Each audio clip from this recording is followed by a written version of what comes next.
Assalamu alaikum warahmatullahi wabarakatuh. Okay. Bismillah ar-Rahman ar-Rahim. Alhamdulillah Rabbil Alameen. Wa usalli wa usallim ala al-mab'uthi rahmatan lil alameen. Ba'athahu Allahu shahidan wa mubashiran wa nadhira wa da'iyan ila Allah bi'idhnihi wa sirajan munira. I only have a couple of minutes, so I'm going to keep it very short and concise. My brothers and my sisters, how quickly has the 15 days or 16 days gone by? This opportunity, this chance, this lifeline that every single one of us were waiting for. I know and you know, brothers and sisters, let's be honest with ourselves and let's not be in denial. We have issues, we have shortcomings, there are things that we're trying to change, there are good practices that we're trying to introduce into our lives. And we were waiting for the month of Ramadan to help us out. Not because of the month of Ramadan speaks to you. No, because Allah Azza wa Jal put so much barakah in it.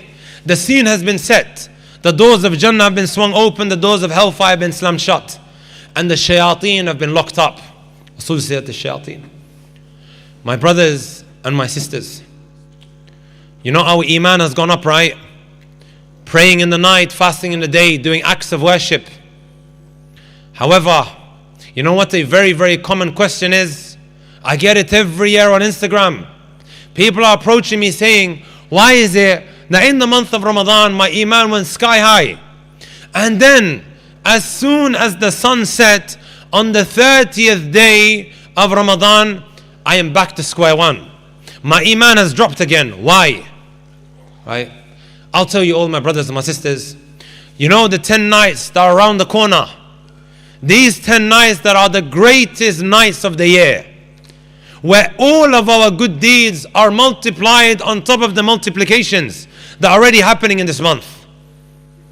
It might well be that in these 10 nights we don't benefit enough. We do not do enough in these 10 nights that Allah subhanahu wa ta'ala is throwing our way, brothers and sisters. Right? You know what's even worse than that? You know what's even worse than that, my brothers and my sisters? Is that in these last 10 nights we are planning all of the filth and the evil we want to get involved in on the day of Eid. Am I wrong, brothers and sisters? On these 10 nights, we are planning all of the bad we want to do on the day of Eid. It's just one night. Let me enjoy myself. Brother, why are you being so harsh? Let me enjoy myself for 24 hours.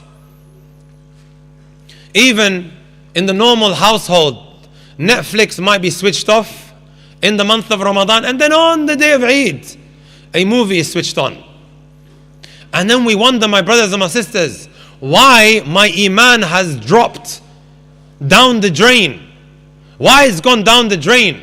This iman, my brothers and my sisters, wallahi al-azim, I've sat down with drug dealers. They will say to me, my iman went sky high. But then because I done something with someone that I shouldn't have on the day of Eid, my iman dropped. Right? We want to make the most. We want to take away optimum and maximum reward, my brothers and my sisters, on these last 10 nights, which may well make or break our Ramadan.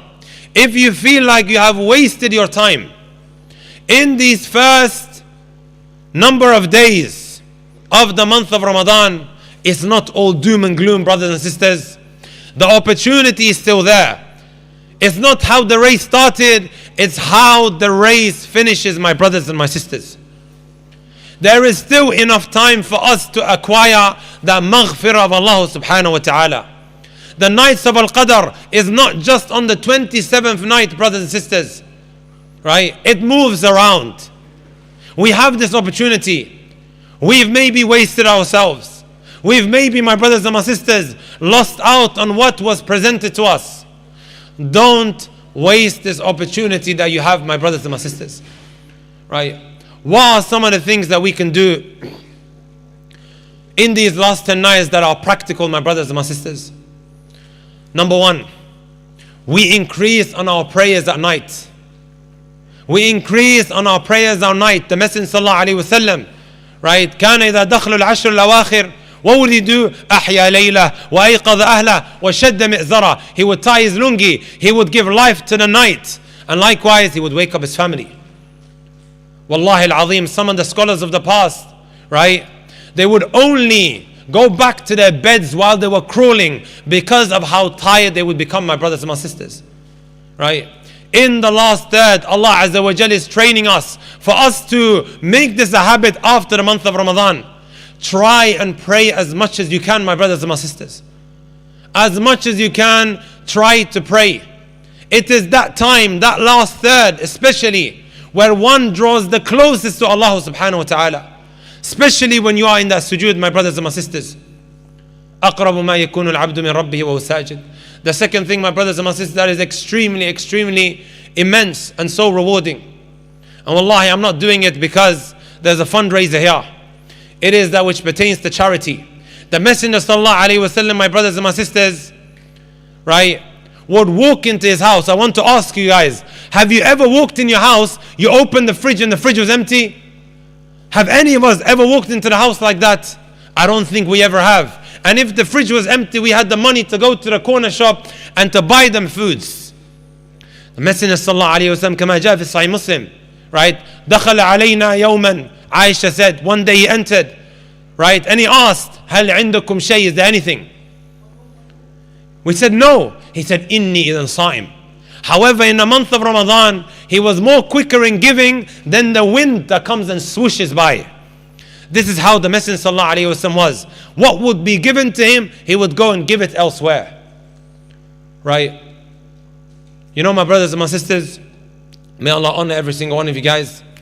I was on the M6 going to Manchester approximately 7-8 days ago. I had a program in Manchester. I've never ever seen a crash like that. Never. 4 cars, they collided with one another. 4 cars. I have never ever seen a helicopter on a British motorway. And you guys know how much I travel across the country. Never saw a helicopter on a British motorway. And there were ambulances there and whatever have you. Right? It's still playing on my mind. How many people were sitting around us last Ramadan on the iftari table, but they are absent today? You know who one of them is? One of them is my own little brother who was stabbed in the neck. He's not here today. He wasn't 50 or 60 years of age, brothers and sisters. He was only 24 when he passed away. How much is he wishing that he could be in Ramadan today so he can do more? Ibn al-Jawzi rahmatullahi alayhi said, لو قيل لأهل القبور تمنوا لتمنوا يوما في رمضان. If it was said to the people of the grave, make a wish, make one wish. You know what that wish would be? Right? One day in the month of Ramadan. Do what you can. Wallahi, we have no guarantee that we're going to walk out of this message today. We have no guarantee that we're going to walk out of Ramadan. And whether we're going to reach another Ramadan, where our actions are going to be multiplied. These were 2 important things that the Messenger used to engage in the month of Ramadan. May Allah Azza wa Jal bless every single one of you guys. It's always lovely seeing every single one of you guys and seeing the A'immah as well. Jazakumullahu khairan wa ahsanallahu ilaykum wa barakallahu feekum.